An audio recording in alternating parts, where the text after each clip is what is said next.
অসীম আকাশ আর বালিয়াড়ির টান, মন যেন উড়ে যায়। তাই তো পুরী ভালোবাসার শহর, আমারও প্রিয় ঠিকানা।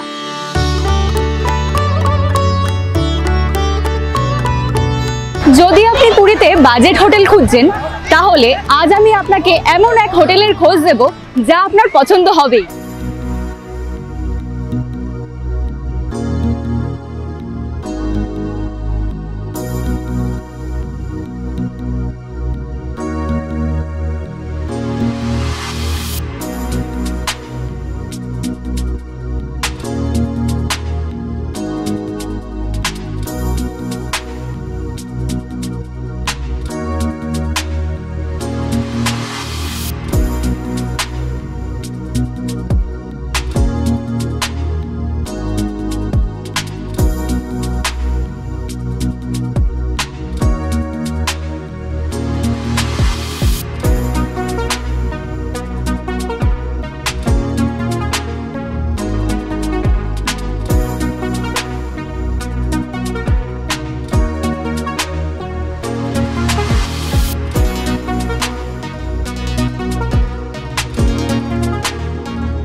ঢেউয়ের ছন্দে মন দুলে ওঠে, হারিয়ে যায় সময়ের সব হিসেব।